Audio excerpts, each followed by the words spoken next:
I started to wonder, and I wondered, which led me to wonder. I had to wonder. I started to wonder. I couldn't help but wonder. I couldn't help but wonder. I couldn't help but wonder. I couldn't help but wonder. I couldn't help but wonder. I couldn't help but wonder. I couldn't help but wonder. I couldn't help but wonder. I couldn't help but wonder. I couldn't help but wonder. I couldn't help but wonder. I couldn't help but wonder. I couldn't help but wonder. I couldn't help but wonder. I couldn't help but wonder. I couldn't help but wonder. I couldn't help but wonder. I couldn't help but wonder. I couldn't help but wonder. What? Oops, sorry, Matt. I knocked his headphones out. We're sharing headphones like a really cheesy couple because we have to, because we're recording together on the same mic. Anyway, what the fuck is up, gamers? Welcome back to torture session number 2, Sex in the City, 2 Sex, 2 City, the movie. God, I wish it was Tokyo Drift. We're at the fucking racist part. It's so much. Yeah, Aladdin for the SNES music in the background. Literally though. I just kept calling it the racism flutes. Yeah. The thing is, watching this single movie over 2 sessions was such torture that I am now convinced that Tim and Guy of The Worst Idea of All Time are braver than any possible troop. Like, even theoretical troops. Yeah. They're braver than any of those. Yeah, I honestly, watching this, like, when we started it last week, I had the same feeling. I was like, my God, if I had to watch this every single week, I would need to be on some serious medication.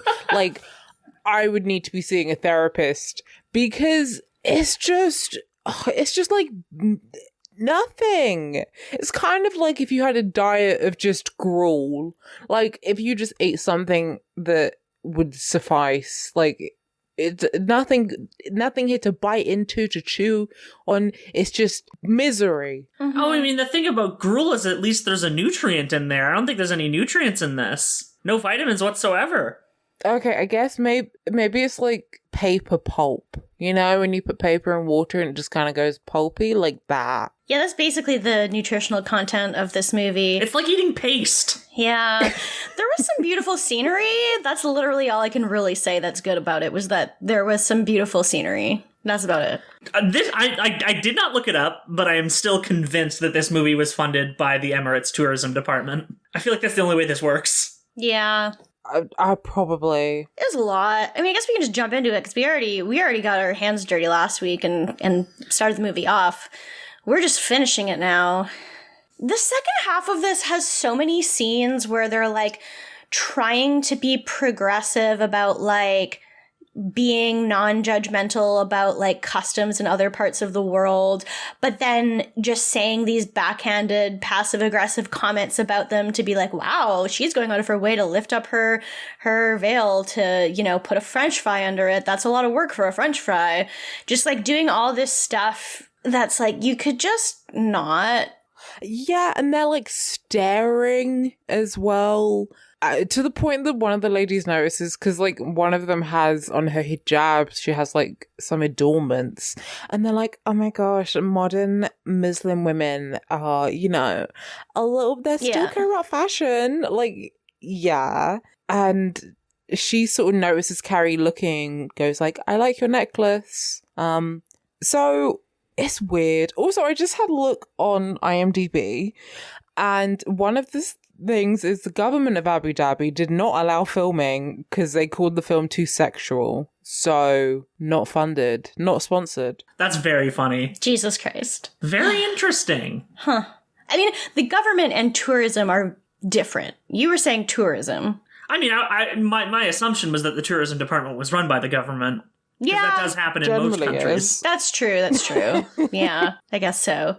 Well, they do a good job of making everything look very beautiful. Yeah, I'm like, I'd ride a camel. That sounds fucking sick. Yeah, and, like, the hotel does look very pretty. I mean, it does look nice, but, like, I feel like you can do that with anywhere. Oh, yeah, absolutely. Oh, yeah. You totally could.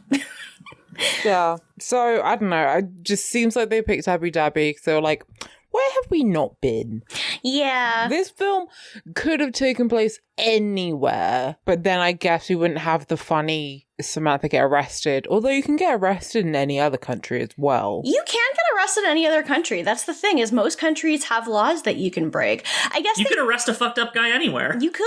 I mean, I guess, like, the thing is they kind of wanted to be like, well, our girls are sexual women of the 21st century, so where could we put them where they would not be celebrated for that? I guess. And then make some funny jokes about it. Yeah, like, going into this movie, even if I didn't, like, if someone hadn't said at some point that Samantha gets arrested, I'd be like, okay, so they're going to the Middle East, Samantha's going to get arrested for indecency, right? Yeah. Like, that's just, like, plotline that writes itself. Yeah, like, her whole thing is being indecent. I had a little look at, like, so it was a UK government thing for, like, guides to go into the United Arab Emirates, and you can't even swear. So... What the fuck? It seems rather likely. I know. I looked at it, I was like, well, I'm not going there. Just, apparently, you can't have children out of wedlock, and I was, they're like, oh, my little bastard child. You can't have, you can't swear. So I imagine particularly don't like women doing that. Can't really do much. And it's, you can't really, well, I guess these girls can't do much that they wouldn't be arrested for. Yeah. Yeah, for sure. Because they're 21st century women. They like to swear and get their titties out and fuck men that they're not married to. They fuck. And kiss men they're not married to. Yeah, mad about this. So yeah, we're at the resort now, and they all seem to have, like, their own person kind of waiting on them, and Samantha's convinced that hers is gay, for many reasons, one of which is that his name is Abdul, and how he introduced himself was like Paula, and so, of course that means he has to be gay. Yes, but she says it so loudly as well. Yeah, she does say it very loudly. She's like, he just leaves the room and she goes, I think he's gay. Which, you could say that slightly quieter. And also, like, Paula Abdul's a reasonably big celebrity. She was on American Idol at the time. I don't think that immediately means he's gay. Yeah, but, like, I guess then we get convinced later that he's gay by the later scenes, the funny gay scenes we see of him where he is, like, making the gay faces that you make when you're gay, and he is, like, enticed by the hot guy who comes into the desert on a Jeep, and he also wears the yam mask with Samantha. Yam mask? Yeah, the yam mask, the Pokemon. Yeah, so, but it's mostly the funny gay faces that he makes that convince you. He does make some gay faces. Love him for it. Yeah, like our cats. Yeah. There's also... Our cats make gay faces. Yeah. There's also, so, like, Carrie the night before as well is she can't sleep and her butler is still there, and he's like, well, you didn't dismiss me. And his name is Garou. I kept, like, misspelling it like Ja Rule, and which would be great if he was played by Ja Rule. That'd be pretty sick. It would be pretty sick if Ja Rule was in this film, but it's not Ja Rule.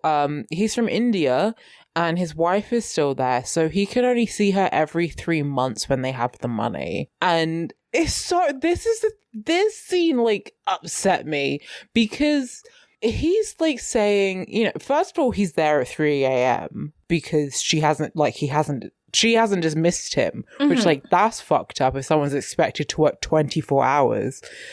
2, like, he's saying, oh, I can only see my wife every 3 months, but he loves her very much, and he's still very excited to see her. And Carrie's like, is that not difficult? And he says, oh, but when I see her, it's all worth it. And it's kind of, he's smiling the whole time and is very much like, I'm so happy to be your servant. Right. Yeah. It just feels really offensive. It's like, no, like, he enjoys being wiping the ass of some fucking rich American, and he can put up with a long distance relationship because, he just loves working.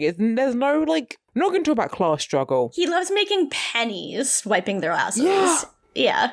Right. Yeah. It's like, it's very much like they're getting a slight peek at the labor record of, like, of the Emirates with regard to like migrant South Asian workers, which is like, you know, a huge problem that causes like thousands of deaths every year. And they're like real flippant about it. It's like, oh yeah, I get to see my wife every 3 months. It's like, yeah. Every 3 months, huh?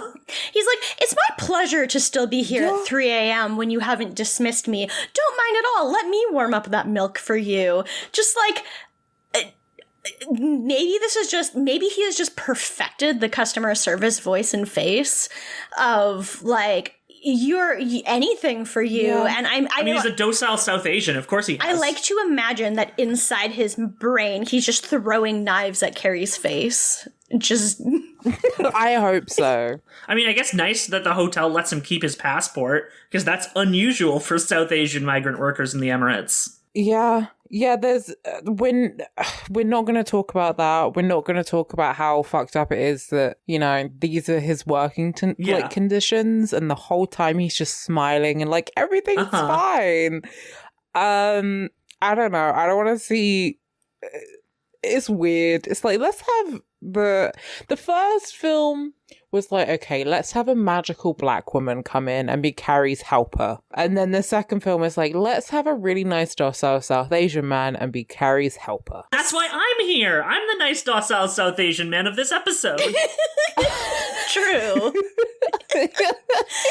We also you, have the nice docile Irish woman too to come and help with the problems. Yeah, let's just have people of color and the Irish. I mean, the Irish are people of color. Let's be real here. They're the real underclass.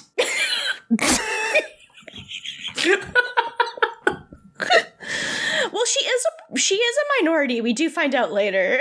But have you heard about white slavery? Exactly. The thing that literally only Irish Americans will ever bring up. Yeah. No, they never want to talk about, like, you know, actual struggles that happened in Ireland. No. Very recently. No. Have you heard that the Irish were slaves too?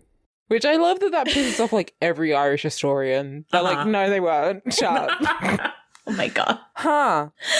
Well, we barely see her in this movie, Anyway. so that's... You know what? I think she has more rights than anyone for being in this movie so little.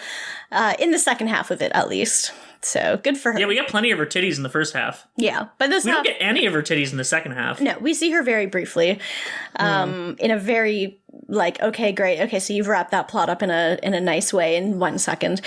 Anyway, while we're here, while the plot progresses into more nothing, the next thing they do is, Miranda has planned out like everything because she's that kind of person.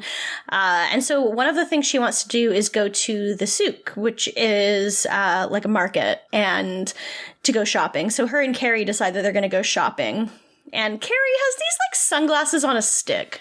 Yeah, and she's also wearing, like, a ball gown skirt and a Prada t-shirt. Oh yeah, her outfit looks like shit. Miranda looks incredible. Yeah, Miranda's wearing like a suit with a long skirt and a cool hat. Yeah, she looks flawless. She's like all white. Yeah, she looks like Hannibal Lecter at the end of Silence of the Lambs.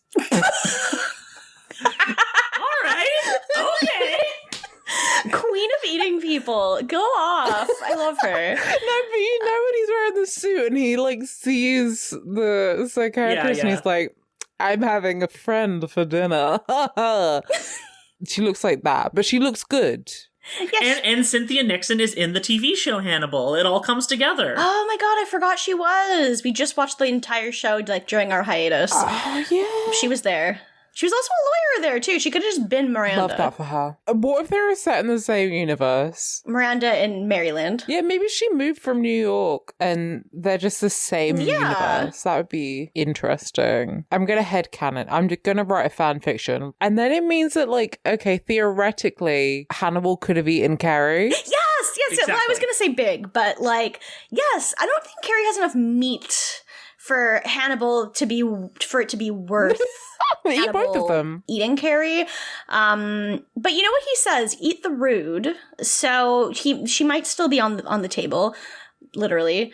And I think Big could be too. I think her and Big are both pretty rude, and I think Big has more meat on him. I think Big would make a tasty snack. Yeah. Literally. So, It's the only time anyone will call big a snack. yeah, it's just if you're Hannibal Lecter. I'd love to he ate big, but, we can only dream. That would be how he dies in the third movie.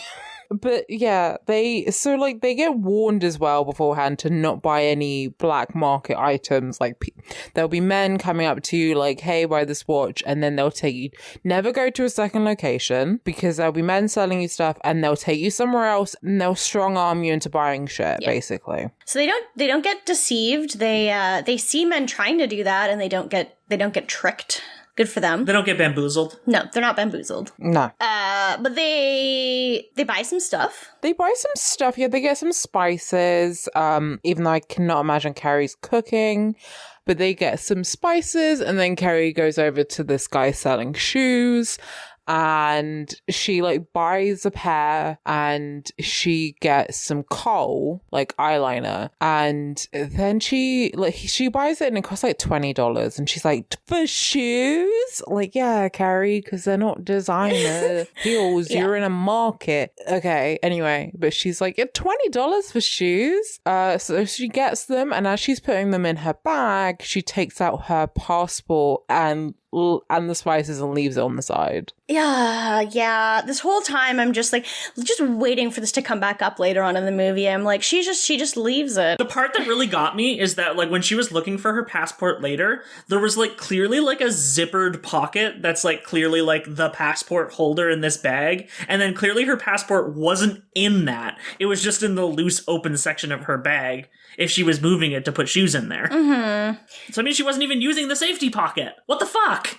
No, because she says, later on in the film, she's like, no, I had it in here. I always have it in here. You're a liar, Carrie Bradshaw. You're a liar. Mm-hmm. Yeah, absolute idiot hours here. And, I mean, I've lost my passport 3 times, so really I can't judge. You did lose your passport, I guess that was 2 years ago. That was 2 years ago now. Woo. Wow. But yeah, this is the part where she leaves it on the table because she gets distracted. She turns around and she sees, who does she see in the middle of Abu Dhabi at the market is Aidan ex-boyfriend. Yeah, Aidan ex-boyfriend. He's buying rugs. They see each other and there is some very unnecessary slow motion. And then they walk towards each other and he's like, oh, hey, and he lifts her up and they hug and... It's very weird, and the music is so dramatic and it's terrible, and and then he says it's the best mirage he's ever had, and he even did peyote in Arizona once. I feel like we have joked about him doing peyote before. I feel like I can just feel it in my blood that has happened, because he's that kind of guy. He also, he had a big thing for turquoise jewelry, so 100% he's done peyote. Yeah, he's really happy to see her, which is kind of weird. And basically he says he imports rugs now, I guess, to go with his furniture. So he's been doing a buying trip in Bali, India, and now Abu Dhabi. So yeah, I guess kind of random to run into him. If only this was a motion picture film. Well, I have some news for you, Alex. This is a motion picture film. You might not be able to tell from the fact that fucking nothing is happening. Oh my god. Yeah, you might not be able to tell, but it is in fact a motion picture film. They are talking and being nice and everything. The last time they ran into each other, Aidan had a baby and he basically just kind of talked to her for 1 second and then they parted ways. But now he's just like, what?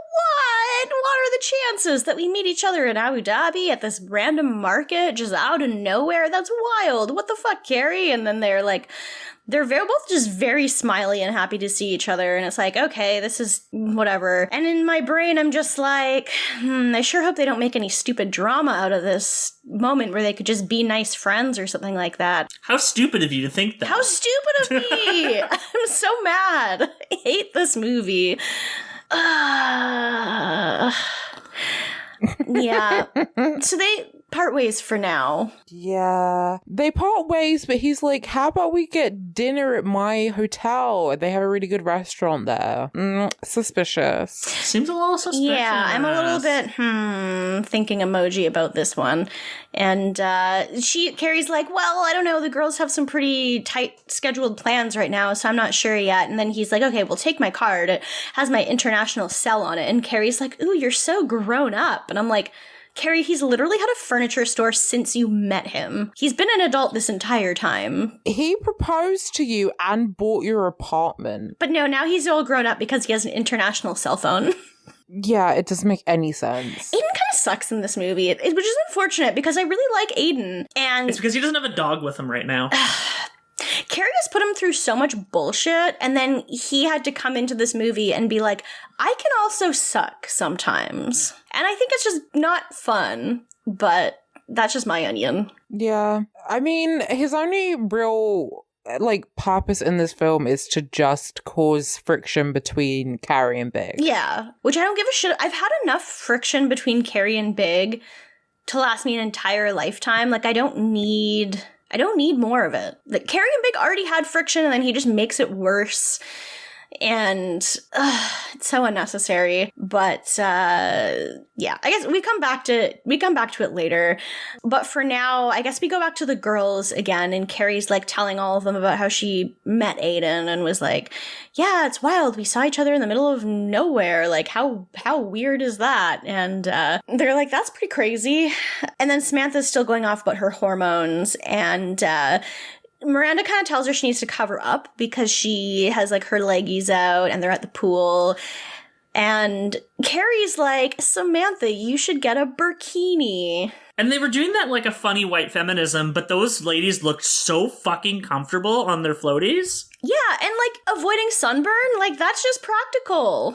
Yeah, I was speaking to my mum about this, and we were like, yeah, it's almost like being covered up is actually really practical, especially in like the Middle East. Like, apart from there being any religious or cultural things, like, yeah, you're not going to get sunburn. Also, wearing layers and moving in between like air conditioned like buildings, and also it being really hot outside, it's pretty good. And it's also respectful of the surroundings. However, like, okay, they are next to a pool. I think it's fine for Samantha to be wearing a like bathing costume. The whole point is choice. That is true. You should be able to choose whatever you want to wear. Choice. I'm a third-rate feminist. I mean, you're at a pool. I think it's fine if you're in a like. I googled it because I'm a serious journalist, and it's fine to wear a bikini around like the pool or the beach, especially if you're a tourist and you're at a hotel. Well, yeah, because I think like the main thing is too, it's like, I think they understand that a lot of the tourists coming, especially from like America, are probably like not religious Muslims. Yeah, like for the most part. And I don't know, like at a resort, like they're kind of catering towards the tourists. So yeah, it's like, yeah, if you go out, it's definitely respectful to cover up at least somewhat, be like vaguely modest. I mean, it's like if you're going to the Vatican, you wouldn't have your titties out. So I mean, I would, but I'm like actively trying to get excommunicated. So yeah, I mean, it'd be pretty sick if you got excommunicated. I literally tweeted "excommunicate me, coward" at the Pope yesterday. Well, and he won't do it. He should just do it. I said to my dad, I was like, rich people aren't getting into heaven. And he was like, Alexandra, everyone can get into heaven. And I said, yeah, except rich people. Rich people could get into heaven if they repented and gave all their money away to other people. That's all they have to do. Exactly. They can, hypothetically. I don't even believe in heaven or hell, but rich people are going to hell. Yeah. Like, that's just true. Uh-huh. I hope it's real just for rich people. Like, I just want to know that, like, Ronald Reagan is suffering. That's all I care about. I need to know that. I need to know. Ronald Reagan is definitely suffering. Yeah. Well, I mean, his rotted skeleton has probably absorbed so much piss by now. Yeah. Yeah, I feel like it's like 90% piss by volume at this point. Yeah. It was when he was alive, too, but, He didn't have a heart. It was just a urinal. Yeah. In like a backwards bar. Like one of the she ones, it's just like a trough. That was his heart. Yeah. Mm-hmm. But yeah, so then the Australian rugby team come in. Oh yeah. They're swanging. A lot of dick shots in this one. And there's a lot of dick shots. I mean, we don't see the actual dicks, but they're wearing Speedos and you can see like the head. Oh yeah, you can see like the full outline. I mean, the thing that you famously love to do as a group of masculine boys is to go in the pool and start splashing each other. Yeah. It's kind of the gender swap version no, of that's like exactly what when it is. men Yeah. think women have pillow I fights. like, that's definitely what they were going for. Mm-hmm. Yeah, they're just like, and they don't look like rugby players because rugby players are fucking. They don't have huge legs. They have huge legs. They're like barrel chested. They usually have like broken noses and cauliflower ears. And don't get me wrong, they're hot in their own way. Yeah, those were fucking soccer players. They weren't. No, they weren't. Soccer players are weedy little skinny little things. Wayfish. Yeah, they're What sport do these men play? they None don't of them, they're play male any models. sport. Yeah, right. They're models. They play sports ball. They are definitely male models because none of them have any broken noses. And Samantha is like, ooh. And she's like, all these men from down under, but I can't feel anything down under. Yeah, she's been eating all these yams for nothing. Yeah, and she was eating like hummus earlier just by the spoonful because apparently chickpeas are high in estrogen. Isn't it testosterone that makes you horny, though? I mean, yeah, but I think there's still a thing with estrogen where like you get a different kind of horny because you get horny for like, I need someone to come inside me right now. You know, it's like I need to fuck someone. It's less like I see. I need to get fucked. Okay, gotcha. I mean, if you're in the Middle East, Yeah. why would you not just be eating hummus most of the time? I mean, True. Like, it's like the perfect food. that's true. It must be good. Like it would be the good one. I'm not mad on it. I really like it. It's mostly because, like, most of the hummus, I'm not the biggest hummus fan. I mean, I will eat it. it's a good vessel for garlic, which is why I like it. Yeah, it's not my favorite thing to dip stuff into, but I do like it. No, I prefer baba ganoush, which I think yeah. is superior to hummus. It's very good. It is very 'Cause good. it's just a little bit sexier. Yeah, it is good. Whatever, it's good. But at least it's good food. So I mean, it is made with eggplant emoji, so exactly. So it's like hornier than chickpeas. exactly. Yeah, for sure. It's made with it's made with nut. Anyway, the girls go out to the desert and well, they're not really loving it because so Miranda says, "Ladies, I have the best day planned for us." And Base's plan is so they go out to the desert to ride camels and they're all like not dressed for that. But apparently, like, gifts from the hotel have been just designer clothes. All right. And designer clothes that are suitable for camel riding. Sure. And Samantha's like, don't worry, they were picked out by Abdul. So we know they're going to be good because they had his grubby little gay hands on them. So they're going to be good shit. Yep. And gay Always. men are always good at fashion. Always. So was TikTok that was like, we need to stop hyping up gay men as if they're good at like fashion and design and stuff because the amount of gay men who will like criticize what a woman's wearing and it's like, shut the fuck up. I mean, yeah, it's like a weird stereotype, which I think men shouldn't believe they're good at something they're not, because then everyone suffers. If they're good at something, then that's fine, but not if they're not. I feel like Sex and the City is definitely like a huge portion of that stereotype existing. Yeah, it sure hasn't helped. Yeah, They're the kind of people who are like, I would only ever have my hair cut by a gay man. I would never let like a woman touch my hair. That's for gay men only. Yeah, and they all have to have like a gay like best friend.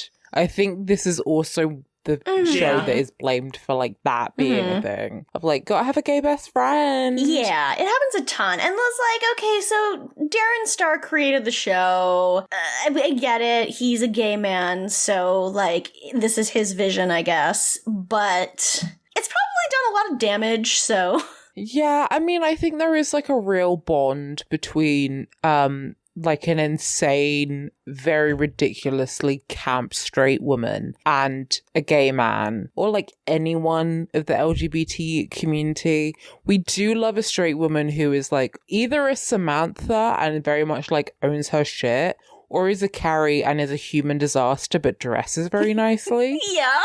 And Laura Dern. Yeah. And Laura Dern, exactly. Like we love them. So there is a connection. Like there is a symbiosis. It's a real thing. However, not every straight woman is a fucking Carrie Bradshaw or a Samantha Jones.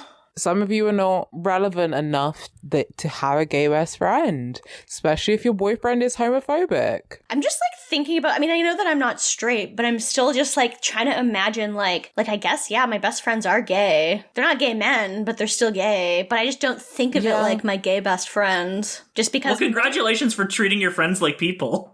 Most of my friends are gay, though, is the thing. But I guess it's not the same if you're not straight, so I guess it doesn't really make a difference. Yeah, I don't think it's the same, and also, like, it's not the same if you're not being weird about it, you know? Yeah, I was like, the concept of gay best friends is always so funny, because it's like, it's always one gay person in a group of straight people, when everyone knows that gays hunt in packs. Yeah, like, absolutely. Like, my friend groups We're like will have, wolves. like, a token straight. Like wolves! Yeah, we're like wolves.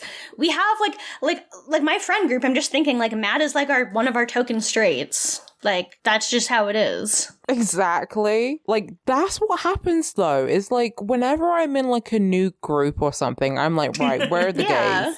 Like, I will hunt for the rest of them for, like, where is my LGBT community? And then we'll all, like, join up together. And then there'll be, like, one straight person who we just like. And that's it. That's just the end of the story. We just, like, have one like, there's just one straight person who's, like, allowed to hang out with us. I would like to see a sexuality swapped Sex in the City where, like, all 4 girls are gay, and then they each have like 2 of them have, like, a straight best friend who just, like, every once in a while hangs out with them. To bring them to, like, a Knicks game? Yeah. Yeah. Yeah, something like It's that. still Steve. It could still be Steve. It's still Steve. Exactly. I think Steve and Miranda would work really well as, like, lesbian Miranda and gay best friend Steve, because Miranda would probably be, like, a jock lesbian, I think. Well, she already wears pantsuits. Yeah. Yeah, but I kind of see Steve as just, like, she does love a pantsuit, but she reminds me of, like, Steve to me has to be straight, but he reminds me of the type of straight guy who was, like, friends with lesbians. Yeah. Well, yeah, Steve has to be straight. He can't wipe his own ass. Well, wasn't this the point? Was that they would all be gay and they would have straight best friends? Yeah. So yeah, Steve can still be straight. He has to wipe his ass. Like, no, he has to still not be wiping his ass, is what I mean. Because otherwise he's not Steve. He's otherwise, not Steve, then. He's lost the essence, the essence de Steve. He doesn't Which have is a it. skid mark. Yeah. That's the essence. Yeah. But then I feel like there would have to be an episode where, like, they find out he doesn't wipe his ass and then they all beat him up or something. They, like, hose him down with cold water and, like, you're a disgusting little cretin. Like, there has to be something where they find out about They get him a bidet. They get him a bidet. It's perfect. Love this. We're writing a better show, folks. We are. We're talking about this movie as little as possible. Is Steve even in this movie? Yeah, I think he was in, like, one scene. Yeah. He's at the beginning. But yeah, he doesn't even come back at the end of this one. We hear him mentioned. Miranda mentions him once near the end, and that's it. Yeah, that's true. So they're all on these camels. Charlotte finally gets a call back from Harry because she's been trying to, like, get him to call her. And she does, and she falls off her camel, like, in all the excitement because she's trying to get signal. They're in the middle of the desert and the girls are like, wow, who's her provider? Which, yeah, you're in the middle of the desert. How are you getting a call? Like, you can't write in a joke to make your plot make sense. But anyway, yeah, she falls off. She gets a camel I will toe. say, I was on safari once in East Africa, and it's like the middle of fucking nowhere. And the cell phone signal there is immaculate because it's just a long, far distance with no mountains. Okay. That's true, I guess. Also, it's the Emirates. They have so much fucking money. They have cell phone towers everywhere. True. I've never been, believe it or not. But they have lunch, and, like, this hot old guy just rides on a Jeep and rides up right next to them and is, like, standing in it. And he's like, Garou, tell the hotel that I'll be back at 6 or whatever. And he's like, hello, ladies. Oh, sorry about that. Hi. And then rides off again. And Samantha's pussy gets wet. Yeah, she is like, woof! She's wet for the first time in a long time. And I do love that you said he was this old guy when he's probably the same age as Samantha. Like, he's not, like, he's not like Hugh Hefner aged. He's like, No. he's Like 50s or 60s. Yeah. yeah, I would say he's probably like in his 50s. Yeah. Yeah, but like I just wanted to stress that like he wasn't a child. Like he wasn't like 20. Right. He's older than Smith. Yeah. Yeah. For sure. And he's Danish. He's this Danish architect. And this is where Samantha gets to say her line, where she says, "Lawrence of my labia." Love that. Mm-hmm. You love it. The thing is the girls saying puns to each other and then laughing at their own jokes is the most relatable part about them. Yeah, no, for sure. Yeah. Like it's It very really is. funny. Immediately after saying this, we cut to them at like a nightclub where Samantha's wearing the outfit that I posted in Discord. Is fucking amazing. I don't know how she's straight.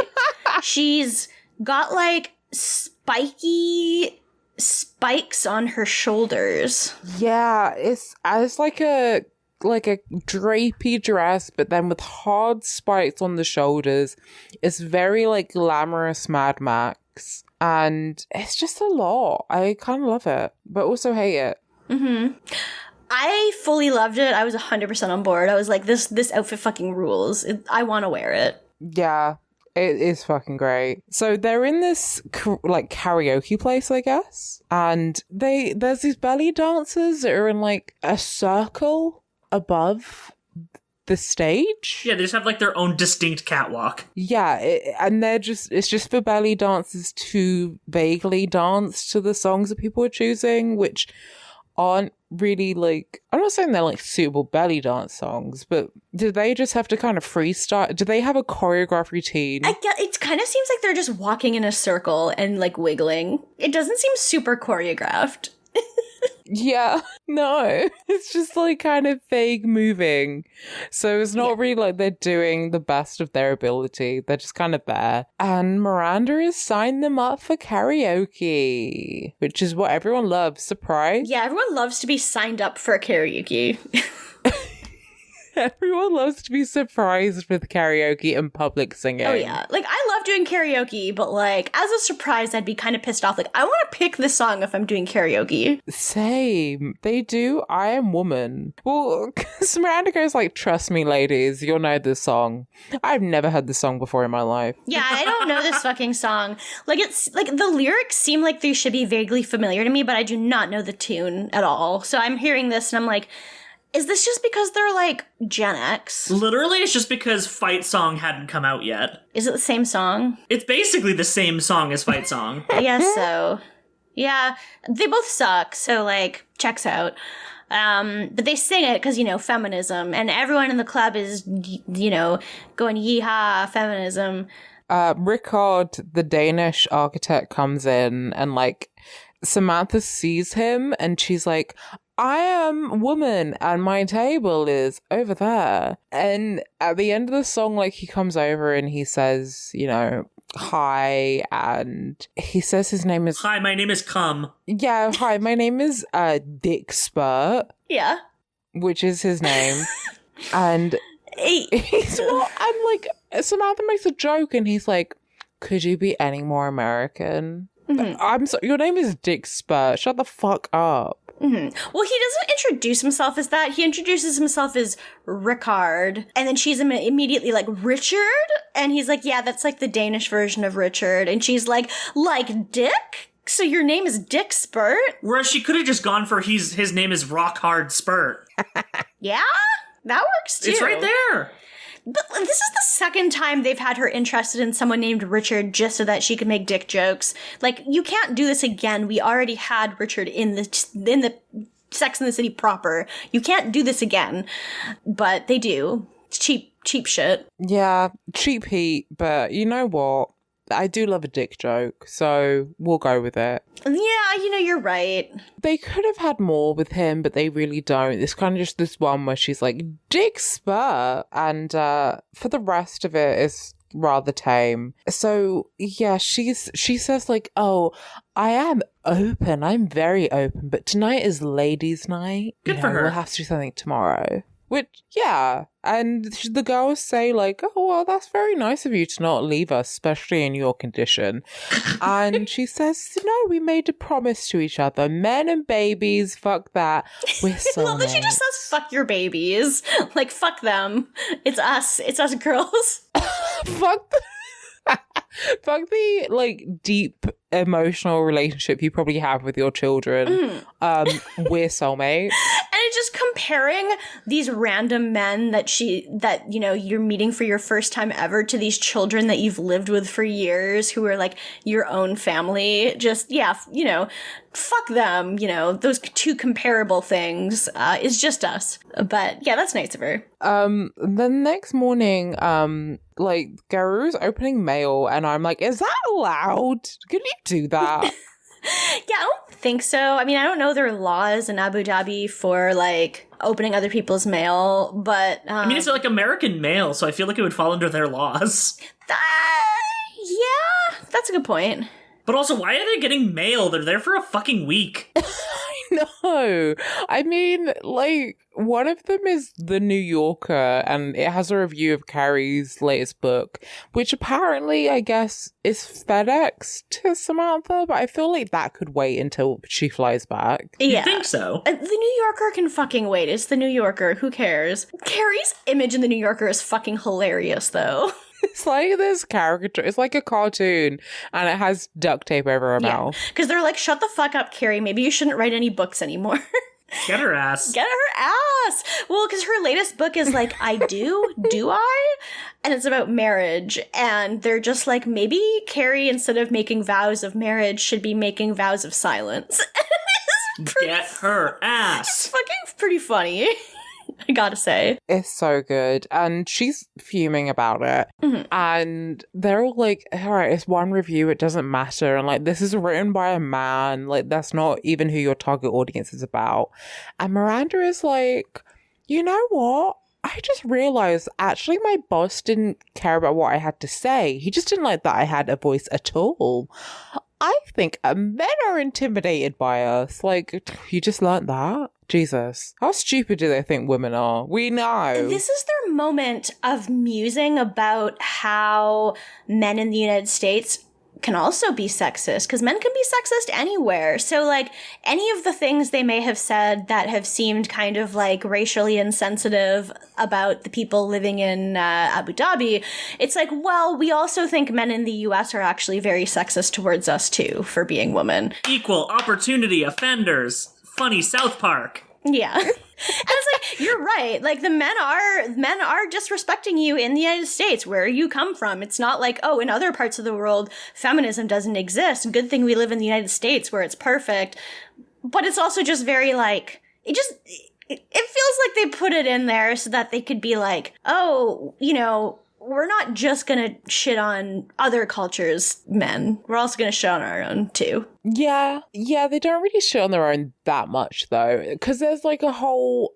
I mean, Miranda even says, I think they'd actually like to see us in niqabs. Which, I don't think women entirely wear it for... Like, yeah, if it's legal that you have to wear something, then obviously that's an issue. But, like... Plenty of Muslim women who dress plenty of women of all religions who dress modestly, like, have said they don't do it for men. It's just like a very heavy-handed, like, that's the only reason why anyone would want to cover up. Yeah. No. Well, a lot of people just make the assumption.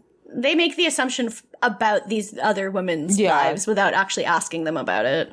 Yeah, because they haven't fucking spoken to any women about it. Which they very easily could, because there are plenty of women around the hotel and plenty of women when they go out, and a lot of them speak English. So they could ask them about it. God, they really don't talk to any women in the Middle East until, like, the penultimate scene of the movie, huh? Yeah, pretty much. Yeah, they until they have to. Like, they don't. Yeah. Even then, they're very condescending. Yeah. So Carrie storms off because she's furious about it. So and the ladies are like, we have a spa day. You not coming? And she's like, no. Instead, she decides to put on her eyeliner and to go and go on the dinner date with Aidan. I fucking hate Carrie. Yeah, she gets very done up, and I feel like, it's your prerogative to dress sexy, but I feel like she's on purpose dressing a little too sexy to go on a date with her ex-boyfriend. Not just ex-boyfriend, ex-fiance, who is now currently married. They're both currently married. It's, like, obviously, your outfit is never, like, an invitation for something. It's just very, like, it seems like she's going out because she wants to flirt with him. Like, that just seems like her actual intention. No, she kind of just admits that afterwards, right? Yeah, she does. And it's like, you could have just worn, like, a normal dress like you've worn this entire time.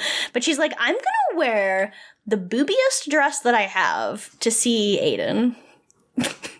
It's very booby, and I'm pretty sure it has a slit up the leg. It's quite long. And like she does her makeup like very like smoky eye, and it's weird because in the scene before she's wearing like, and for most of this movie she's kind of wearing just like maxi dresses and pretty much like minimal makeup. So yeah, you're right. Like it's definitely like a different look than what she's been wearing for the rest of the film when she's just around the girls. So it's not like it's just like a casual like, oh, I'm gonna, we had a thing, but like that's past us. We're just gonna catch up and, have dinner together. She doesn't tell Big. Even really the girls, like they just catch her because she bumps into them when they come out the elevator. And it's very much like an oh shit moment. And they're like, where are you going? And she says, and like Charlotte and Miranda are just like, yeah, are you sure you should be doing that? Yeah, I do like that Charlotte is straight up just like, I think you're playing with fire. I think this is a bad idea and that you shouldn't do it. And then Carrie comes out with this rude ass thing where she's like, well, Charlotte, just because you're worried that Harry's going to cheat on you doesn't mean that everyone's going to do that. And I'm just like, the fucking gall to say this to Charlotte. Yeah. And, like, the door's closed and she just goes down and she says it so, like, cruelly. And then she almost kind of, like, laughs afterwards. I don't know if I added that in my brain. That she's like, And Miranda, we stay with Miranda and Charlotte for a minute. And Miranda is like, are you okay? Mm-hmm. And says, go have a nap. Yeah. And then we'll have drinks. Like, I'll get you a drink. And Charlotte is crying because that's such a horrible thing her friend just fucking said to her. Yeah, no kidding. Like, I know you've had a bad day, Carrie, but, like, Charlotte has had anxiety about this the entire trip. And, like, yes, it is a really stupid thing for them to write into this movie, but, like, also maybe just don't be a bitch to Charlotte for no reason. Yeah, because she said, maybe you shouldn't go, like, you're dressed kind of fancy to go on a dinner date with someone who you have no feelings for, right? And she's right, she's playing with fire. Especially since Carrie has a history of fucking up. Like, Carrie has a history of going, oh, I'm currently with someone, but I see one of my exes, and we just couldn't help but fall on our lips to each other. Like, Carrie has historically done this. Yeah, she has a history of, like, not taking accountability either, and just being like, whoops. Guess I didn't know I was going to do that, So it's really annoying. And, like, we see Charlotte has her nap, and, like, this was honestly one of the best scenes in the film, and I kind of wish this had actually been what the movie was about. Yeah, no, this was one of my favorite scenes, too. It's so good. So Miranda and Charlotte is sharing a drink, and they're in, like, the little hotel, like, there's a little hotel bar. Well, in their room there's a bar because it's ridiculous. The sweet bar. Yeah, and this fucking sweet bar. The sweet life of Miranda and Charlotte. Anyway, they're like sharing some Cosmos, and Miranda says, "Look, we're both mothers. We can talk to each other about this honestly." And she says, "I love Brady more than words can ever say, but being his mother is not enough. And I love my career." And I'm like, yeah, that's interesting. That's actually something that's interesting to explore. I wish Miranda had been giving a plot in this movie. Yeah, Miranda doesn't have a plot. She quits her job. She goes on the trip. And then she gets a new job. Yeah. That's it. And she was going to probably get a new job anyway. It's not like she said, I'm going to quit my job and be a housewife anymore. Like, the whole time she had the plan to get another job. So it's not like, her talking about it though was the best part of her part in the whole movie. Yeah, I mean, it'd be interesting if this film like had any plot whatsoever. I guess they could have had Miranda, like, she quits her job and then she's staying at home with Brady and is just like, yeah, this is actually really boring. Like, that could be her plot, is that she's bored and she wants to do something else. Right, they never even show that. Yeah, no. She just looks over at Brady and she's just like, this fucking sucks, dude. I hate you. And then she's like, get time to get another job. But yeah, and so, because Miranda's like, okay, now you go. You say something that you just feel like you can't ever say, you know, like, we're thousands of miles away from home, like, and then Charlotte finally starts opening up about her stuff, where she's kind of just like, I love my daughters so much. I love them so much, but, like, I'm so overwhelmed. Like, I'll go into the room to cry and just let Rose scream. Like, I'll just let her keep screaming until she tires herself out. Like, isn't that terrible? And it's like, I don't know how anyone has children 24/7. So props to you for just having them at all. Yeah, and like and Miranda is like, no, that's survival. And I think that's probably honestly something every single parent has done at some point, of just needing to leave the room to breathe and like come back. Because you can't, I mean, babies cry a lot, especially like my neighbor's baby. She's been like a little bit ill recently, so she's been crying a lot. And I'm like, God, I just, you know, hearing a baby cry is like a very viscerally upsetting thing. Yeah. So hearing that a lot is like, it really takes a toll on you. So I think it's completely fine. And that's more interesting, I think, probably for like the audience that watched this and is probably become mothers themselves to see. And also it's a more interesting development of their characters because, yeah, like Charlotte also says, you know, she prayed and prayed for children, for family, and she's got it, and she doesn't feel like she's grateful enough. Like, that's interesting. Can we talk about this? Not Carrie being a fucking idiot. Yeah, or like not like... The whole plot of Charlotte this entire movie has been her worrying about the nanny. And it's like, this is far more interesting than you worrying about Harry cheating when that is not at all even remotely in character for him to do. It just doesn't make any sense. And they also have a nice little toast to like parents who don't have help, because both of them have like nannies. They have like full-time nannies for their children, and they're still like overwhelmed and tired and stuff, and they're just like, shout out to all the moms who just like don't have that. I wonder if that line was added like after a test screening when a bunch of moms who are watching the film who don't have nannies were like, well, fuck these bitches. It's very possible. I did think that. Yeah, even me watching this, I was like, oh, boo-hoo, you have fucking nannies. But yeah, I mean, they still spend a lot of time with their I think parenting, if you actually care about your kids, is very difficult. So, of course they'd be overwhelmed. And I don't think either of them have ever really necessarily said those things out loud. So it's interesting, and it's a good scene. And I like how Miranda the whole time is like, every time Charlotte says something, she's like, drink, have a sip, have a drink. Yeah. She's like, have another sip. I also like the end of Charlotte's thing where she's like, I need to say something, but it feels too terrible to say. And it's that when I was worried that, you know, about the nanny, I feel terrible, but my first thought was, we can't lose the nanny. I need her. Yeah. Oh, I love it. It was really good. It's good. But yeah, that's a really good scene. It's easily the best scene in the movie that Liza Minnelli's not in. That's true. Yeah, it's the best scene of the second half. And then now to something not good. Carrie's at dinner with Aidan, and she's, you know, talking about her marriage to Big, and he's like, I already knew you were married. Yeah, he's like, I didn't stop you because I thought it was funny to just let you go on about it. Yeah, and apparently, like, his wife has kept tabs on Carrie because she's, you know, the one that got away, which I'm like, that's kind of fucked up. That is kind of fucked up. It would be normal just to be like, you're literally high society New Yorkers. Everyone knows you're married. Yeah, literally. Like, yeah, we saw it in the paper. But yeah, no, they had to make it weird. They had to make the wife into some kind of weirdo. Also, Aidan's children are named Homer, Wyatt, and Tate. What the fuck? Like, they're in character for him, but what the fuck? It's just dog shit names for his ugly sons. These are literally, you say dog shit names, they're literally dog names. These are names for dogs. You name your dog Homer, or Wyatt, or Tate. Like, those are just terrible. They're names for people who never live past the age of 10. Like, have you ever met a Wyatt who is, like, age 30? No.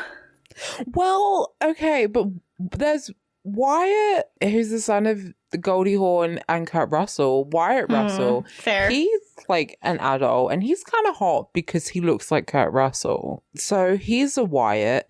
Homer literally is just Homer Simpson. Like, no one's ever going to be able to disconnect that name. No one else has that name anymore. Yeah, no, that's just like, that name is taken from society. Like, you can't use it anymore. Like, there's just some names that you just can't do because they just have too much association with someone else now. And Homer's one of them. Yeah. Mm-hmm. Like Elvis. Yeah, I mean, the first one that came to mind to me was Adolf, but Yes. Elvis too. Like, Me too. But yeah, I didn't want to say Adolf, but I'm glad you did. Yeah. Tate, I mean, there's Tate Donovan. I know a couple of Tates. Yeah. The thing about Tate Donovan is that he is like a 40-year-old man. Well, he's probably not anymore, but like, I imagine him as like a 40-year-old man with the soul of a 14-year-old boy inside of him. I don't know why. Probably just because he's such a disaster on the OC, and because he was on Friends too, and I feel like he was kind of baby there too. So I just imagine him as like a child. So maybe that's why I associate Tate with young people. I think he like legitimately dated Jennifer Aniston. Probably. And that's This why he tracks. was on Friends. I think he dated her for a couple years. Yeah, and then there's Tate the Gallery and Tate Modern. Yeah, there's Tate Galleries in Britain, I guess. And there's Tate from American Horror Story. That's where my Tates end. Okay. Okay. That's more than me. But after he talks about his children and shows their ugly faces in a photo to her, he's like, Carrie, you're not like other women. And so it doesn't surprise me that you're not wearing a huge rock on your finger. You're not like other women. And then he's like, oh, Carrie, oh, you look so hot tonight. Like, I just gotta tell you, like, I'm sorry, me but pangy. oh, you just look so fucking hot tonight, Carrie. And it's like, all right, this is where you kind of go, Oh my god, Yeah. it's so this is where you cut the night short. Yeah, it's like if I was on, this is where you leave. If I was on a date, right, and a guy was like, you're not like other women. Oh, and the way he says it is like, oh, you're so fucking hot. Oh, you look so hot. It's like, oh my god, shut the fuck up. Like, if a guy said that to me, I'm like, I would then question, like, do I sleep with him and never call him again? You know, that would be the question. It's like, I already know I do not want to see him again. That's where you're just like, yes, Yeah. and? And what about it? Exactly. I do the Ariana Grande Yeah. ponytail flip. Yeah, do the Ariana. But it's so obviously putting the moves on someone that it's embarrassing. And it's just so out of character of Aidan, too. Like, it just doesn't feel in character at all to him, because he's always been just, like, so loyal. Like, when he dated Carrie, like, there was never any time where he was even remotely, like, questionable in his actions towards her. And so it just seems wild to me that he'd be married with No. a child and acting like this. Like, it's just out of character for Aidan. This is very much the character assassination of Aidan Shaw. Yeah. Also, like, because it makes it look like he's just been obsessed with Carrie since they broke up, and she, like, really fucked with his brain chemicals or something. Because do you remember there was that thing when Nina Katz was like, oh, you fucked him up. You Yeah. ruined Aidan. Like, you ruined him for everyone else who's ever going to date him. Like, that seems real now. Because there was the scene where you meet Aidan again, he's got the baby, and you're like, okay, closure for that storyline. Like, he's cool. But that now, like, that scene when Nina Katz is like, you have ruined a man. You have destroyed him.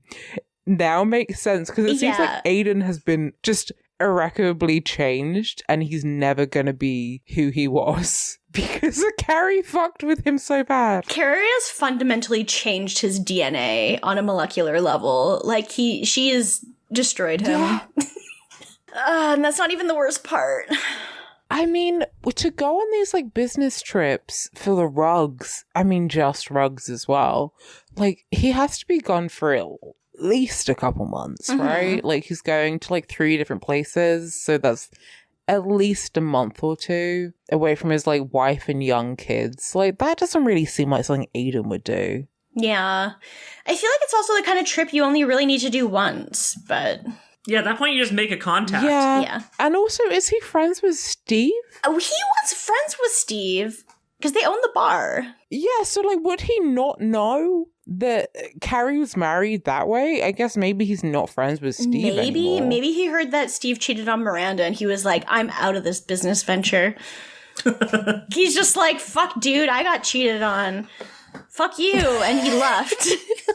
King. That's my headcanon now. You know what my head... Okay, wait. I need to refine my headcanon. Steve cheated on Miranda with Aidan. There we go. We got there. Okay. That is why they don't talk anymore. Happy weed minute. Oh, yeah. That's it. So, like, they were closing up late night. Yeah, they were closing up at the bar and, like, they were drunk and made out and had sex. And then Aidan told his wife and they, like, broke up. And that's why he's been traveling. Yeah. Did he ever say it was with a woman? Or did we just infer that because we just assume that he's straight? We're coming full circle now about Steve. I think Steve could be bisexual. I don't want him to share anything with me, but there are bisexual people who suck. So, like, I could accept that is the case. He would have to be a top. Yeah. Yeah. I would still believe there are bisexual men who wipe their asses, though. Well, maybe he wipes his ass now that he's had his awakening. Fellas, is it gay to wipe your ass? Okay, yeah. Maybe he didn't want to touch it. He was so, like, deep in the closet that, like, he didn't want to touch his butt at all. There have been Reddit relationship threads about this. There definitely have. But there are men who think it is. I don't want to encourage people to put anything near my ass by, not having shit all around it. So I'm just going to leave it a little unclean and no one's going to want to touch it. That's his theory. Because he's so deeply ingrained in the homophobia that he believes that is a thing. Yeah.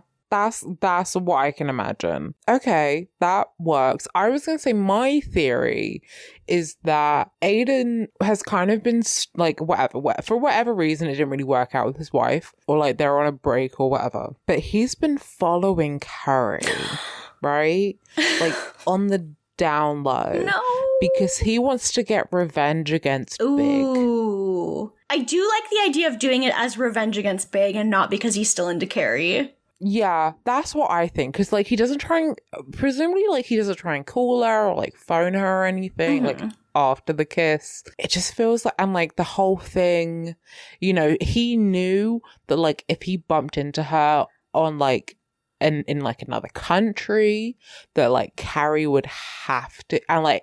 And when she recommends lunch, he's like, no, let's get dinner, because he knows dinner will be more romantic. It'll be more romantic. And he has the excuse of being like, how crazy is it that we ran into each other this far apart? Like, if we ran into each other in New York, it's just like, oh, hey, what's up? But, like, when you see someone so far away, it's like, oh, well, we have to do something. So, yeah. This Aidan is evil.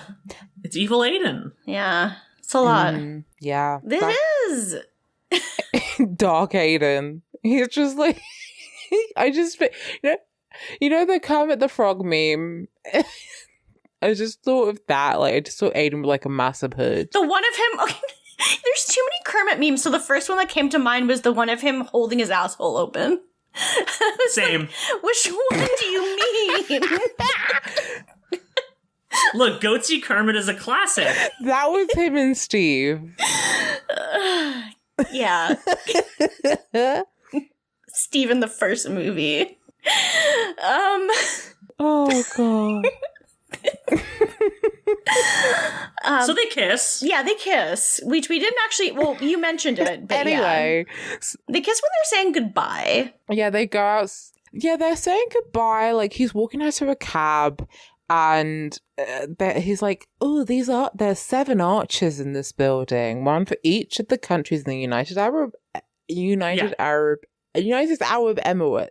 And then he's just like, he starts naming them, and then he just kisses her, and she kisses back. It was a mutual kiss. And then they both kind of freak out, and she like runs off. But the whole time I was kind of like, okay, but he is sexier.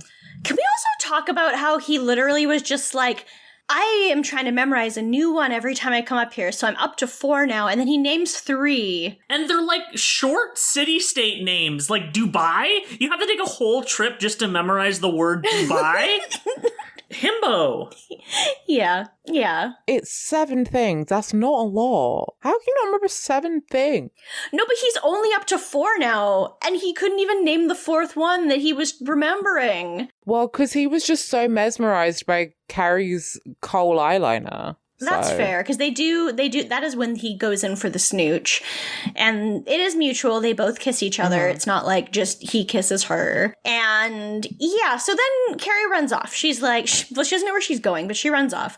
She gets home, and she makes sure she rounds all the gals up. So Miranda and Charlotte are still drinking, Samantha's in the bath with yams on her face, and she's like, okay, we need to talk, and once they're all out, she's like, okay, I kissed Aidan, I fucked up, I shouldn't have done that. I know it was just a kiss, but like it was mutual. It wasn't just like he kissed me.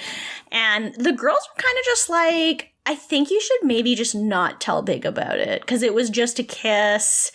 And Carrie's just like, no, I feel too bad. I have to tell him. I can't just not. It'll just be so much worse if I don't. So like they basically try to convince her not to.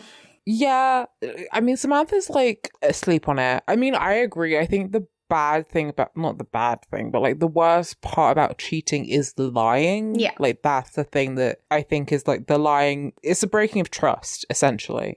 So she's kind of right that like the worst of it will be over is like if I immediately tell Big, you know, and it's clear that it was a mistake and like I'm not hiding anything from him, blah, blah, blah, blah. But also, yeah, it's the middle of the night and maybe she should just get some rest. Yeah. She's not even coming right home or anything. So it's kind of like dropping this bomb on him and then not even seeing him again for another few days, which is a lot. But like, I do understand that she wants to get it off her chest as fast as possible. Yeah. Miranda also kind of brings up like, you know, when Steve cheated on me, like it was a relief that it only happened one time.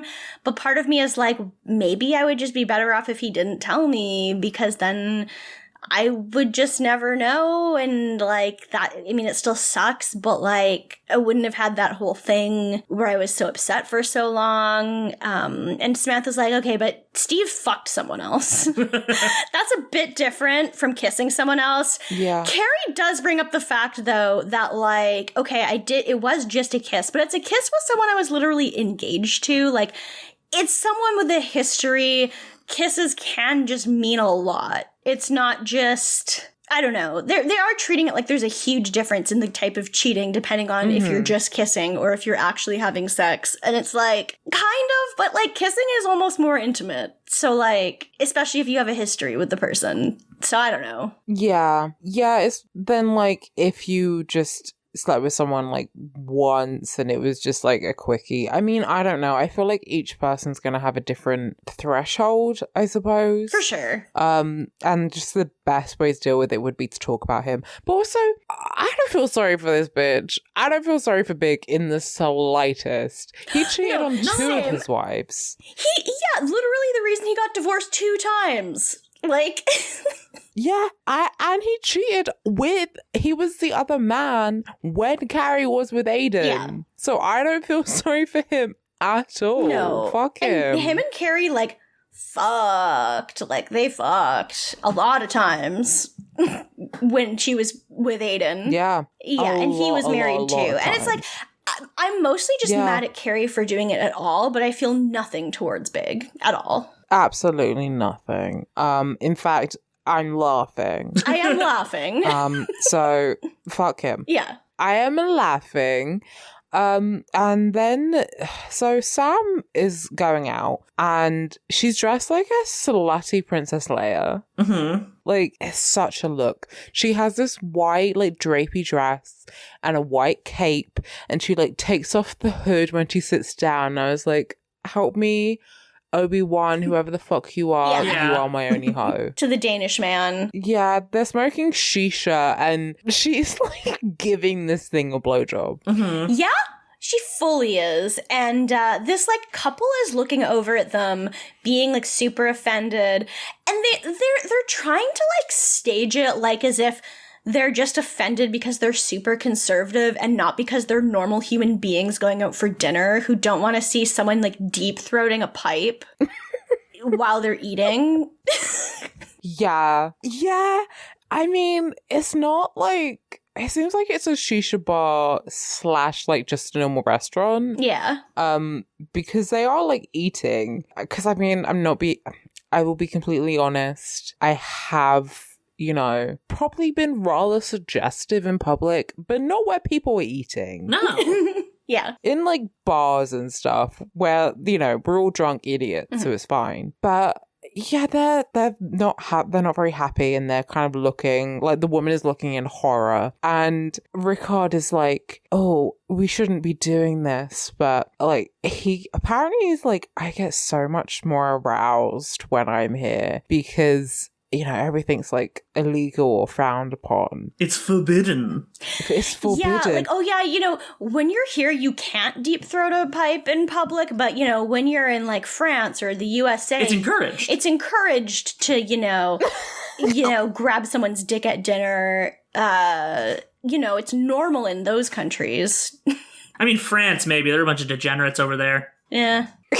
Yeah, he's like, see, if we were in France, I would have my hand down your blouse. And I was like, I don't think that's allowed in France. Yeah, I don't think so, but... But yeah.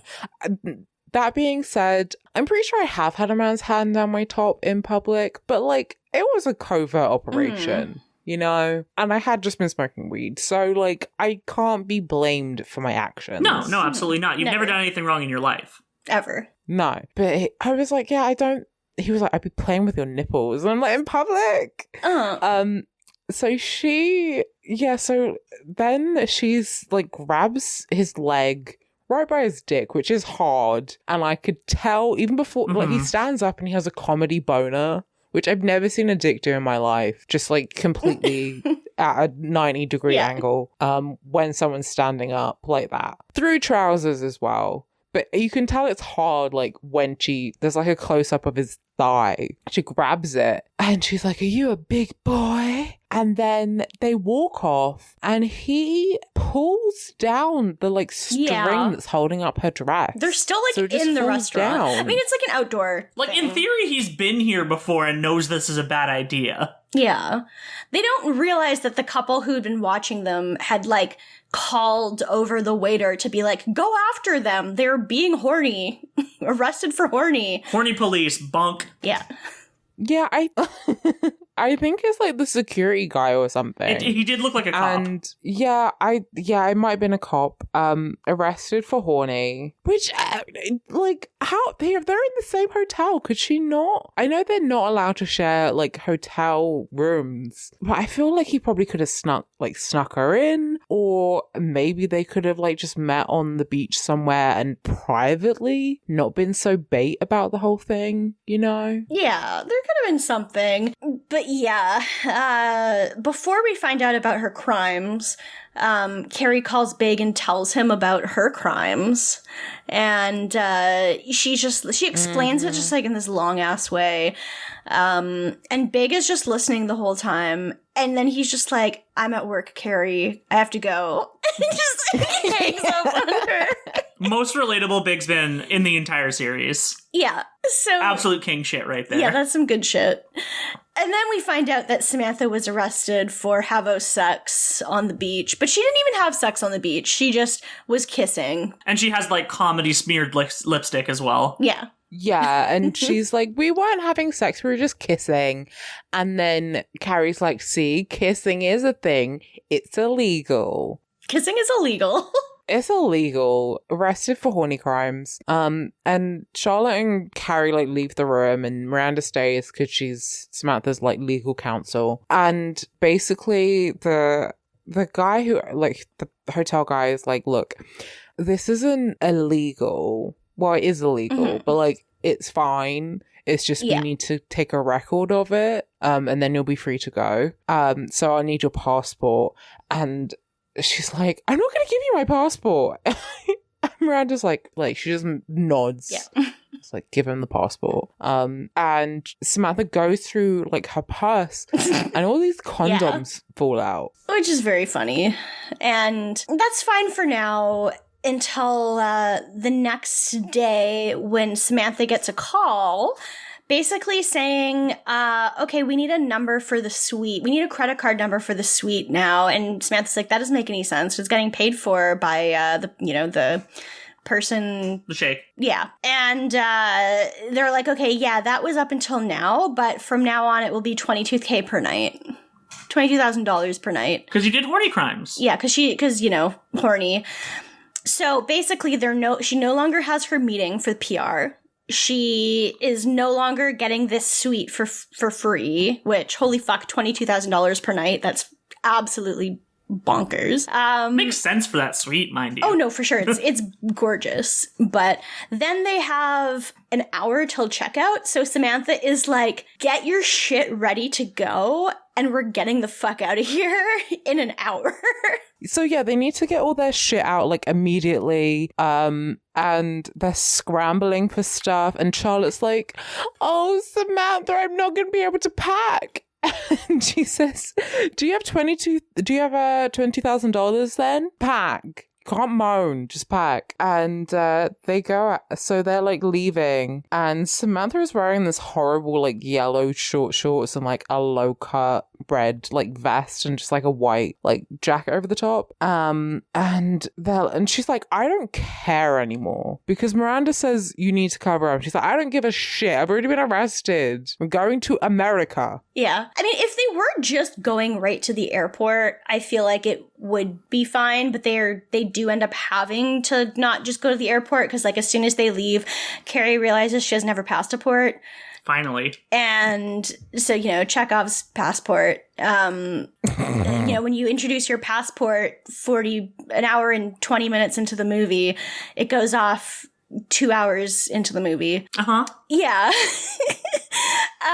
Anyway, she realizes that she doesn't have it. So like then it's stupid, because then she immediately realizes where she left it, like as if that would happen. Unrealistic. She's like, okay, well, it's probably where I bought my shoes, because I put my spices down with my passport. And I don't have my spices. Yeah. Which, like, you have no brain, so there's no way you would figure that out that fast. But they have time, because their flight doesn't leave till like 6, and it's like the afternoon. So they go back to the market.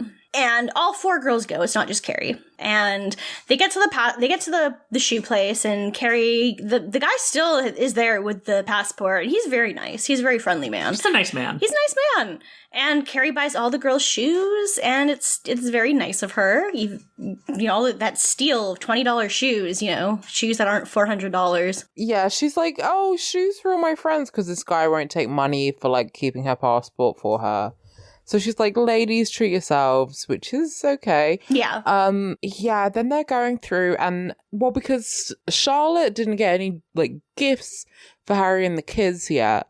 So when a man, a pretty sketchy man, is like, watch, do you want to buy a watch? She follows him. And then Miranda and Carrie have to go rescue them. And then while they're up there, they think that Samantha stole the Birkin bag that she has, but hers is a real Birkin, which I'm like, congrats to her for finally getting the Birkin. So they chase her out, and they like rip it from her. Yeah, they make this huge scene, and then it like busts open, like they fully rip the bag open, and just condoms go flying everywhere. And like all these men are crowding around them, and they're shouting and yelling at Samantha, and she's like, fuck you, I have sex. And she starts miming humping and flipping them off, and it's like, I have sex. He sure does that. Yeah. And then this is where, we get the cool feminism moment of, two cultures coming together to enjoy feminism. 'Cause some ladies kind of nod towards them to follow them inside this building, and they follow, and the ladies are just like, we loved that scene that happened. It was very entertaining, and the men will be mad for years. Which is relatable. I do love to be like, wow, that was incredible, and men will be mad forever. Yeah, I love stuff that makes men mad. It's good. Mm-hmm. So they're like, okay, ladies, we love that. And they start talking about fashion, because the girls say they're from New York, and they're like, oh, New York, Carnegie Hall, Fifth Avenue. And then they start talking again in Arabic. Could you imagine if you said where you're from and someone just started naming places and then speaking in a language you didn't know? And the ladies, our ladies, are just smiling and nodding the whole time. They are very just smiling politely. Yeah. Mm-hmm. And then Samantha mentioned something about how her hormones have been forbidden, and we find out that the girls have all been reading for their book club, the book that Samantha was reading about the hormones. They're all extremely interested. That was a very funny callback. I like that. Yeah, that was very funny. Yeah, that was, yeah. And they all love fashion, and they take off their niqabs and their hijabs, and they're wearing apparently fashionable clothing. I find that questionable, but they're wearing designer clothing at least. And it's a very see, they're not so different, which I appreciate. That would be so fucking hot under there. Yeah, which that was the thing I was thinking. I was like, wait a second. I get the sentiment of the scene is to be look, women all around the world, doesn't matter, we're not so different. Men are trash. And we all menopause, am I right, gals? I get the sentiment. However, there would be so fucking hot. This one woman's wearing marabou ostrich feathers. Yeah. It'd be so fucking hot. It's not what you would. It's just not what you would wear underneath in a hot country. Plus, they're also pulling it off as a big empowerment moment, as if women are allowed to take their veils off around other women. That's a whole thing. Yeah, that is true. yeah. It's the music changes and everything, and it's but I was yeah, they're allowed to do that, that's fine. Literally, if Fight Song was out, it would have been playing. Yeah. This is my fight song. So yeah, and then the ladies are they offer them tea and coffee, and they're no, we have to go. We're going to miss our flight. And then Charlotte's but how will we be able to escape those angry men outside? Uh-huh. Golly, I wonder. Wonder what they could do. If only there was some sort of veil that covered the face. Oh, I forgot to mention, in the first scene of what we're talking about, Carrie goes see, I wouldn't mind the headscarf, but just carrying covering my mouth freaks me out. And I was Carrie is a confirmed anti-masker. Oh my god, she would be. She absolutely is 100%, 100,000%. It's her and Charlotte. Yeah, Charlotte's I but not Harry. I think to be particular, it's Charlotte, but not Harry. Charlotte's I think everyone has the right to wear one, but you cannot force. Charlotte would probably be an anti-vaxxer too. She would be the kind of anti-vaxxer who's I just think people should be able to choose what goes into their children's body, and that includes polio. Yeah, and then Harry goes and gets them vaccinated while she's at the spa, and just doesn't tell her. Yeah. Yeah, no. And yeah, and then I feel Harry would be hey babe, you forgot your mask, and Charlotte's oh, yeah, I did, didn't I? And begrudgingly goes back for it and then doesn't wear it. Yeah, so they put on the veils, and they go out, and they lose Charlotte at one point, and then they're she's wearing purple platforms, and they find her by looking at the shoes, and she's trying to pick out little t-shirts for the girls, and they're Charlotte, if you don't fucking get here, I'm gonna kill you. I'm sorry, they're gonna fly 13 hours in coach. The fucking I Heart Abu Dhabi shirts, though. Yeah. Yeah, Which, like, I don't know if they've had a great time in Abu Dhabi so far. Yeah. It's also like, I'm just so mad every time that they're like, I worked so hard to get us these, first class seats again. If I have to fly back in coach, I'm going to kill myself. And I'm like, literally cannot imagine flying anything fancier than a shitty ass coach. Yeah, no, like I've done like a 13-hour flight in coach. It's fine. You just go to sleep. Like, it sucks, but like, am I gonna spend another like $200 on a flight? If by 200 you mean like several thousand more to update to first class on a flight of that length? Okay, I mean, I meant like for like a flight I would take, not this flight. Right. Like if I was gonna fly home to Victoria first class instead of in coach. But their first class in this plane is like, we already talked about it in the first movie, like bananas. Like they've got those fucking pods and they've got a bar. Like, God, I wish I had pods. I want pods. Yeah, no, it's amazing. They're AirPods. Yeah. Yeah, like I've done coach flight of 13 hours. I've done it. It's possible. Yeah, no. Folks, it's possible. You can do it. If Matt can do it, we can all do it. But then they're trying to get a cab and they can't, like, the cars aren't stopping. So Carrie lifts up and shows her leg off, like in the film, like in It Happened One Night, and it stops and it, it's a callback that's not as good. Yeah, I forgot it was a callback, so. Same. I was like, oh, she stick her leggy out. What do you know? Yeah, leggy. But yeah, they got a cab immediately after for that, and they get their fancy-ass flight. And Big doesn't pick up Carrie at the airport. I don't even know if he knew that they even changed flights in the first place. But then he continues to, like, torture her all day by just not coming home. Like, she's home and she calls him, like, hey, John, where are ya? I'm home now, just so you know, bye. He finally comes home at, like, 10 p.m. and he's like, yeah, I just wanted to bother you. Again, like, king shit right there. This is the most relatable he's ever been. It's so funny. He wants to cause problems on purpose. Yeah. Yeah. You know what? If someone cheat on you, I think it's fine to, like, no, I'm just going to cause them a little bit of suffering. Just a little bit of torture, This is not super valid, though. So, like, Carrie apologizes and everything, and he also took the TV out of the bedroom, but he apologizes and he bought her a ring as punishment. Yeah, well, there was that whole thing in the scene with Aidan where she's like, see, I still don't even wear a ring, just like the wedding band, because, that's not really my style. And he buys her this black diamond, which, like, I gotta be honest, like, black diamond sounds sick as hell. Like, that's just cool shit. Yeah, it is really pretty. I thought it was a sapphire at first, which is also, like, top tier engagement ring material.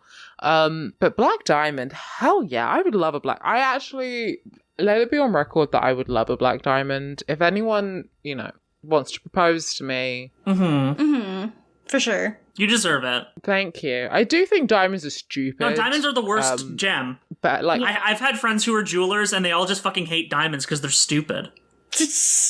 Impurities literally make them look better. Yeah, if you have to get me a diamond, like, black would be nice. Dramatic. Black diamond is pretty sick. Yeah, if you're gonna get a diamond, at least let it be black. Just get me a fucking amethyst. Amethysts look sick as hell and they're fucking everywhere. True.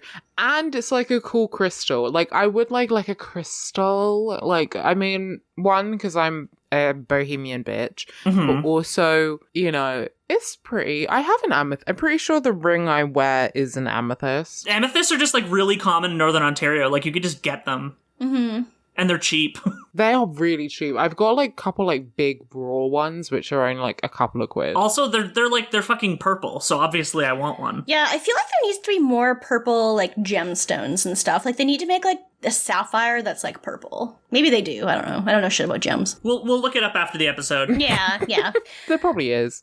But he also, as a punishment, he also wrote her some new vows.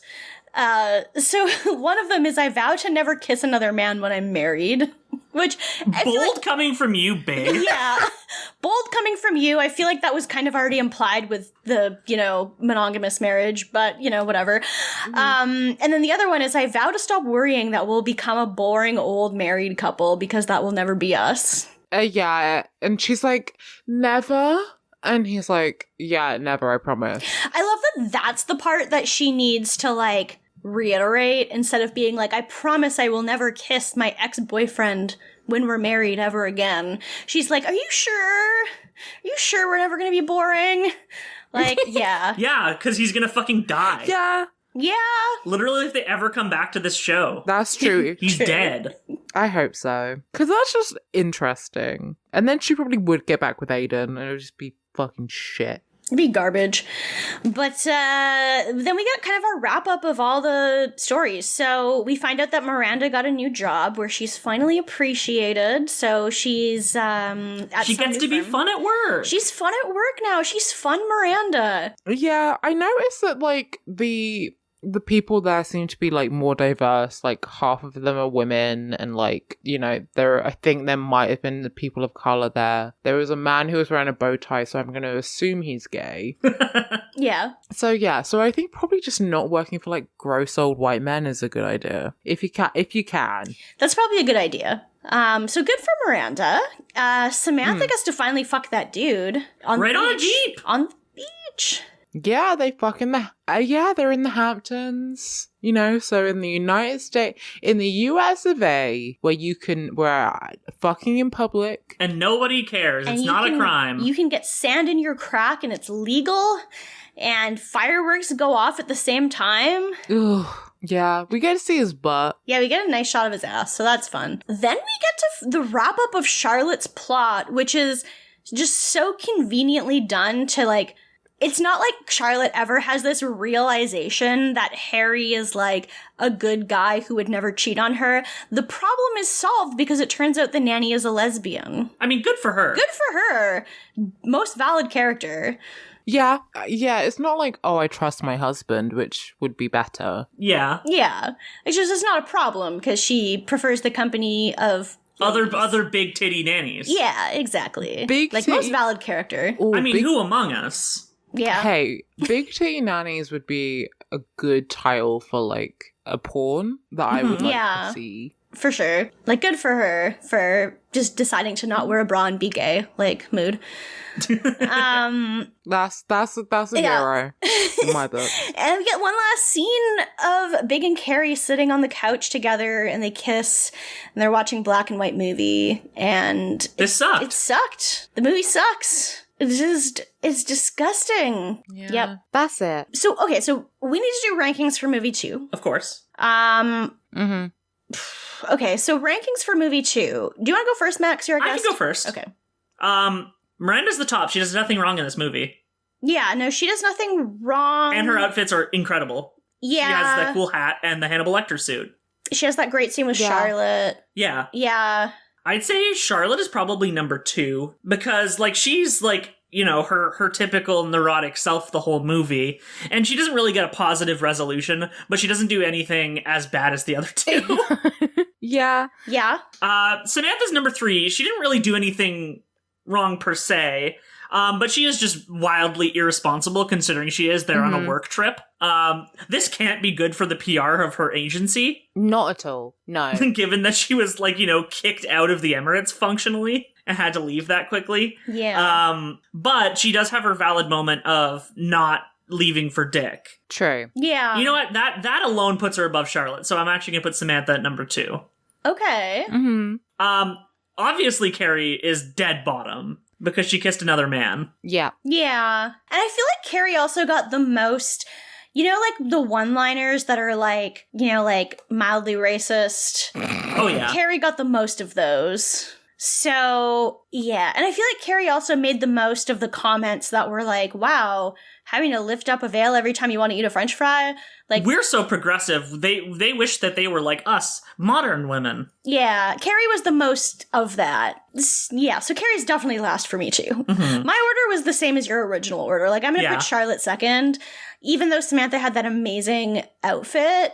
I feel like Charlotte's story was like, it kind of sucked because she had like not really a valid plot, but like I did really like the moment where she got to kind of just like cry a bit and like have the drinks with Miranda, because I feel like we don't see Charlotte and Miranda bond a lot, so it's No. kind of nice to see that.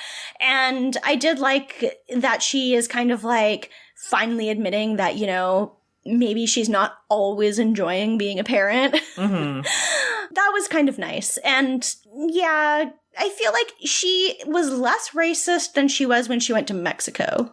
Yeah. That's true. I feel like you shit yourself you learn a lesson. That's hubris, baby. That's hubris. Pubris. That's what It's pubris. Yeah. So I'm What gonna, about you? I'm sort of with both of you. Like, I feel like Samantha and Charlotte are kind of interchangeable for me. Mm-hmm. But yeah, I'm gonna say that I think Samantha was like grossly irresponsible, which is not fun.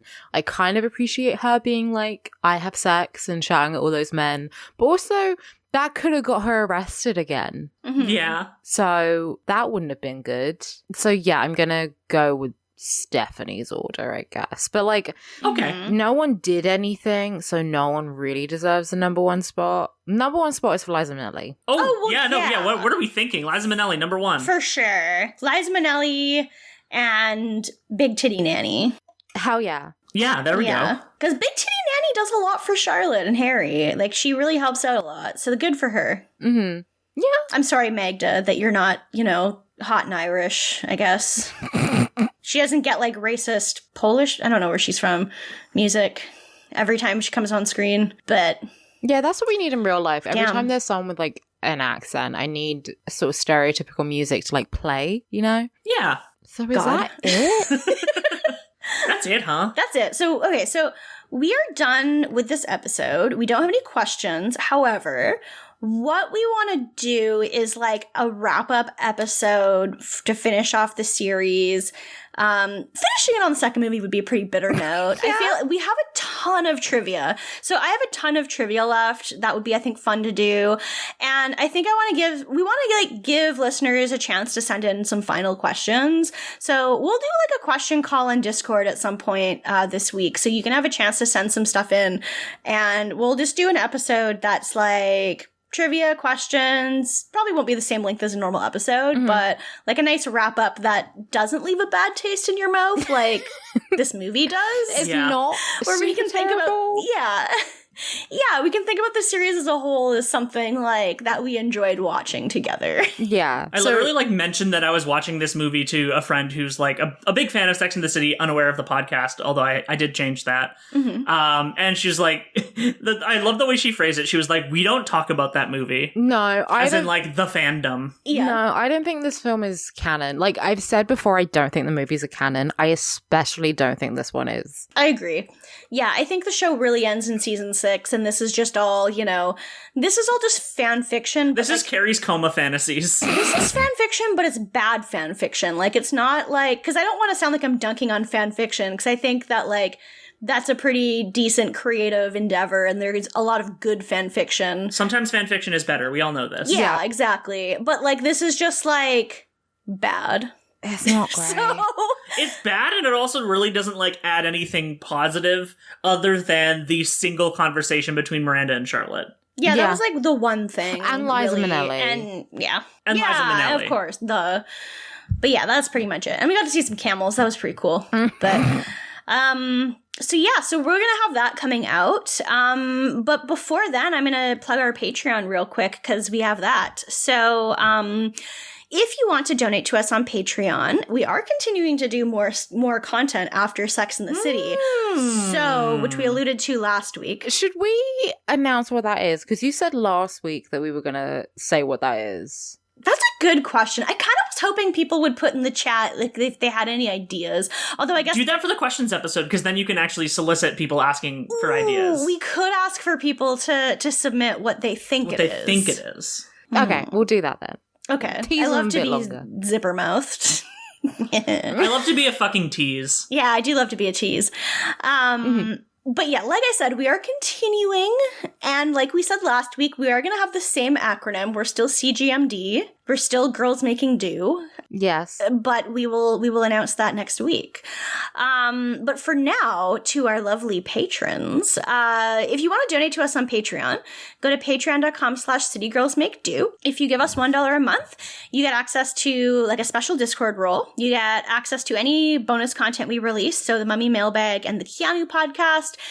You get access to the secret channel of Looker and Nanu Pics on Discord. So you have to be in our Discord server for some of those, which you should be if you're not already. At the $5 level, you can get all the $1 stuff, plus you get an even specialer Discord role, plus we'll give you a shout out on the podcast every week.